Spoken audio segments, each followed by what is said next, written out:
Welcome to Parev TV. Our guest is a good friend who originally was from New Jersey, Scott Nakashian, who is now settling in California. And our very special topic is the very special news from California, the fire. Scott, first of all, thank you for taking time out to clarify the situation, give us your perspective. Last time we spoke, interestingly enough, we also had to discuss a fire closer to your home where you have to evacuate. What is happening now? What can you tell us? We're pretty far away from the fires, but we're very, very concerned as we have a large Armenian community and a large population in California. Yeah, thanks, Barton, and thanks for the time today. All of the news that you're seeing there, I use still the New York Times for my news source, and you're seeing a lot of it unfold live here. Really specifically to the Armenian community, I think certainly from what I know, some of the fires are quite close to the Pasadena, Glendale area, which is a very high concentration of Armenian people in the Los Angeles area. But it's very difficult because there really are a few fires burning around the Los Angeles area disconnected. So they come from what are the Santa Ana winds. We call them the Diablo winds here in the northern part of California.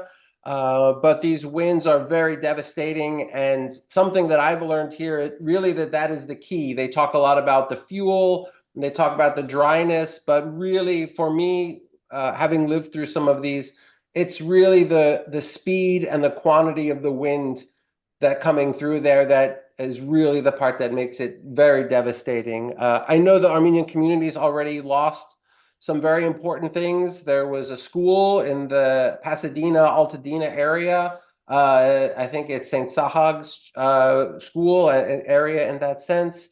And I have to imagine there's been quite some Armenian families affected, whether it's their homes, their workplaces.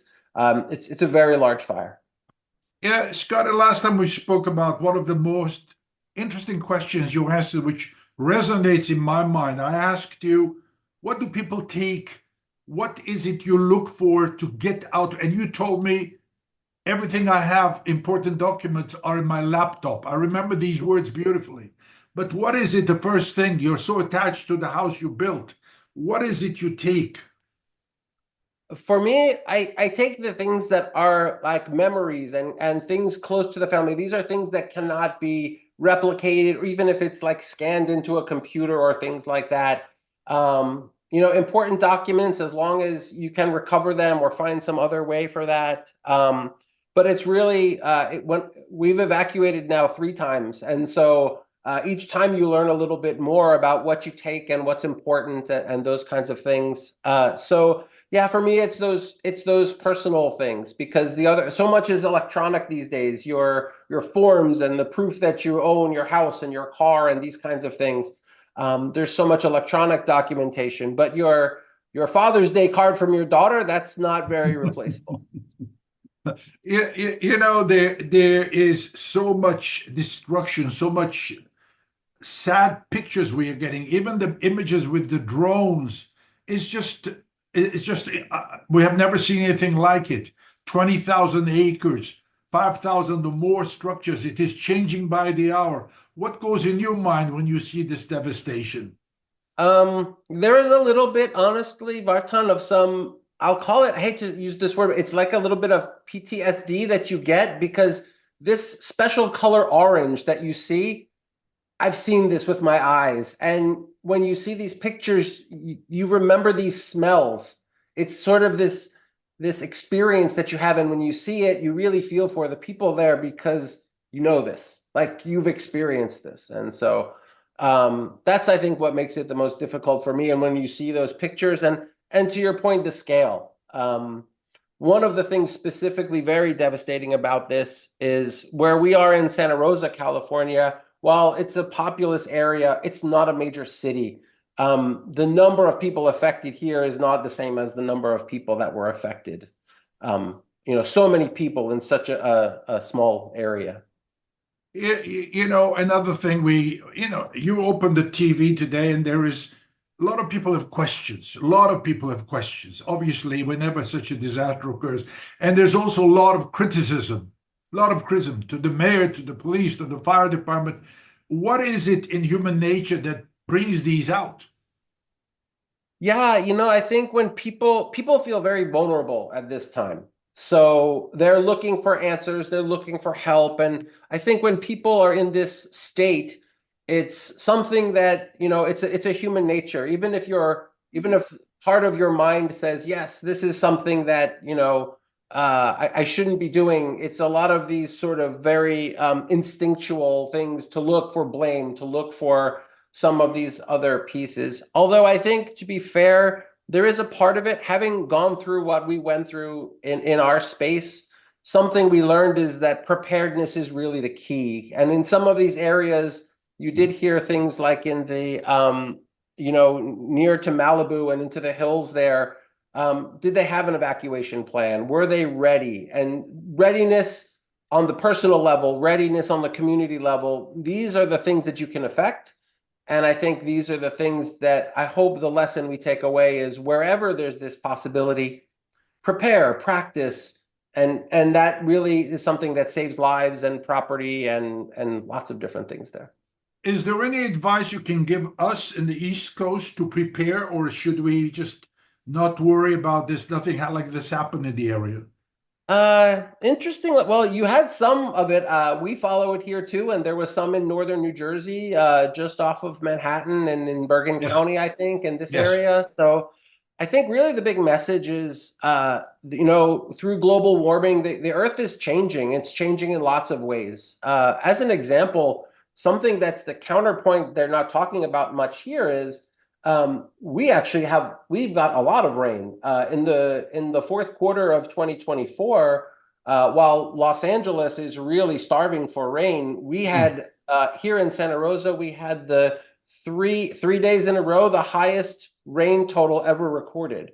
mm. So it's just as you hear about in climate science, these are things where the climate is just becoming more severe in these and things that happened over a long period of time. You're getting these condensed weather patterns. And so whether it's fire, whether it's wind, whether it's drought, you're not only seeing it in California. If you remember a year or two ago, we had fires in Oregon and Washington and British Columbia and Canada. So it's changing. And my advice would just be pay attention to like what's happening in those different areas and again, prepare.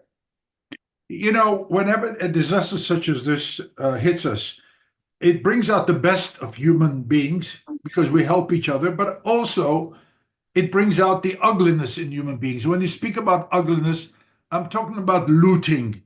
What goes in Mhm. your mind when you see these images, which is completely unacceptable? Yeah, it's an unfortunate part of it. Like we said, it's can be this part of human nature. I think it's like many things in life, it's an amplifier. For people, of pure heart, the first thing they look at and see is how can I help my neighbor? Once I feel secure, how can I help my neighbors? How can I help my community? How can I work through these things? And not everyone is sort of built this way. Not everyone is there. So, um, unfortunately, it's happened in the past. I think it will continue to happen as a part of human nature. But I think the closer that the communities are, the better the response can be. Something we have here, you see the words Sonoma Strong, and people have it on their car and T-shirts and this, and it's this reminder that we only got through it because we got through it all together. Scott, as your last words of advice, there are many people in New Jersey who will follow this video. What is your words of advice, and what can you make? What image have you observed, followed over the past 3, 4 days with the fire that really has impacted you? There must have been some comment, a family, a dog saved, a house destroyed. What image really got you? There's one going around. It's in that Pasadena, Altadena area of I believe it's a police officer carrying someone out of the building, and so and you can see the flames behind them. I think this will become one of these iconic photos that we'll see in the news that becomes representative of this event. And so this one kind of struck me because you can tell that this person was probably not a very well-to-do person, and needed all of this assistance. In California, we really have the extremes here. You know, we have one of the highest homeless rates in the United States, but also we have some of the wealthiest individuals in the United States, and particularly in the Los Angeles area. And so for me, it was important because, and having lived through this, the fire doesn't care how big your house is. The fire doesn't care how much money you have in your account. The fire is very, how do I say it? It's equitable in the sense of it affects everyone. And so it's something that this image reminded me that this is something that a reminder to us that we're all humans, that sometimes we tend to segregate ourselves by our political beliefs, by our place in the economic forum of the US or these things. And it's a reminder that there's limits to all of that. Scott, thank you very much. Before I wrap up, your final comments, if you have anything to say. Yeah, no, I think one of the things as well is, you know, you're talking to us from the East Coast. One of the other things as we enter the new year, a new administration, something that will be important across the board is and that's why I'm thanking you for the time here, is that this is all part of the United States, or even whether it's in Canada or in Mexico or these kinds of things.